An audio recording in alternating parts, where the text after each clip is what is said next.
метроны төсөлтөөс гадны зөвлөх үйлчлэгийн компани шалгараад хийгээ явж байгаа гэсэн энэ ташранд бас асуумаар энэ метроны 1-р шугамын ажлын одоо явц ямар байгаа вэ? Хизээ ашиглалтанд орохоор төлөвлөж байгаа вэ? Ер нь цаашдаа тулгарх асуудлууд байгаа болоо тэр хөндрөлүүдийг яаж даван туулах вэ? Би одоо энийг хэвлэл телевизээр ярих нь зөв юм уу буруу? Би уг нэг хуульч ухаантай. Тэгээд одоо өнгөрсөн жил нийслэлийн засаг дарга болсноос хойш санхүүгийн, хот байгуулалтын, инженерийн ийм одоо олон зэрэг чиглэлээр суралцж байна.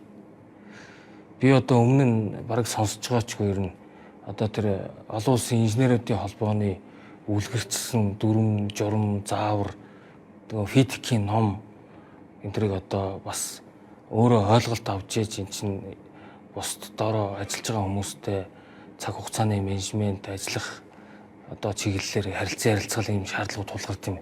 Одоо жишээлбэл бид нар PMC-г сонгохдоо сая Silver Book-ийг сонгосон. Манай PMC бол PMC-г эзэмшиж байгаа уу төслийн менежментийг хэрэгжүүлж байгаа Довоо инженерингийн түншлэлийн баг Silver багцаар бидэртээ гэрээлсэн. Хилцээр тэгж явагдсан. За манай PMC хэрэгжүүлж байгаа Довоо инженерингийнхэнтэй бидний урьдчилан тохиролцож гэрээнд гар үсэг зурснаар 10 сарын 1-ээс өмнө бид EPC-гийн нөгөө богино лист үүсгэх тендерийг зарлана. За энийгээ бид нар энэ 11 сарын сүүл гэхэд үндсэндээ шалгаруулалт хийж дуусгаад 11 сарын 12 сарда EPC эцсийн шалгаруулалт хийх тендерээ зарлана.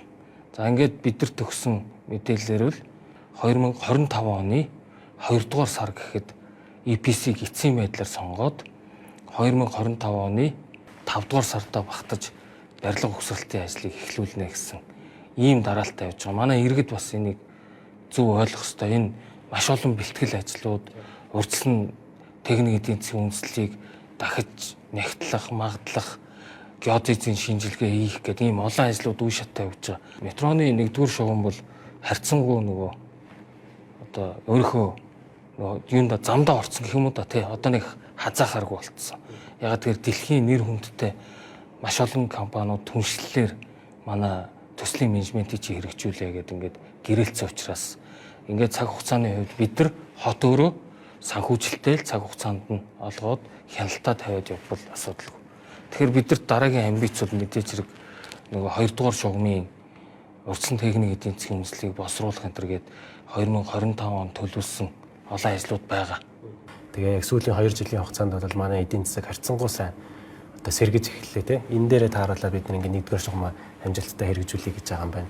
2-р шугамынхаа бас урьдчилсан төв зүгийг бас хийхээр төлөвлөж байгаа юм байна те. Эдийн засаг сайжирсан гэсэн нэг зүйл дутуу байсан шүү дээ. Улс төрийн зориг маш олон жил дутсан. Тэ.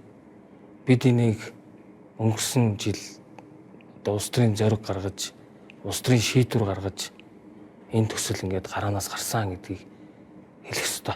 Би эцэст нэг л юм хэлээ. Юу ч хийхгүй байна гэдэг нь хамгийн аимшигтай. Юу ч хийхгүй, өрөөлөг хийхгүй, зөвхөн шүүмжилдэг. Энэ бол хамгийн аимшигтай. Юм хийгээд алдаж оноод энэ юмныхаа ард гарахын төлөө зүтгэжиж альва асуудал шийдэгдэг. Тийм учраас би хамтран зүтгэж байгаа багийнхаа залуучуудад нэг л зүйлийг хэлж байгаа. Хэдүүлээ хотоо төлөвлөгөөтэй болгоё. Төлөвлөгөөнийхэн дагуу хэдүүлээ энэ их хотынхоо өөрчлөлтийг хий. Их хотоо төвчрлгүй, агаар хөрс усны бохирдлгүй, төлөвлөлтийн алдаагүй хот болгохын төлөө бүгд хичээд зүтгэж ажиллая гэж уриалж байгаа.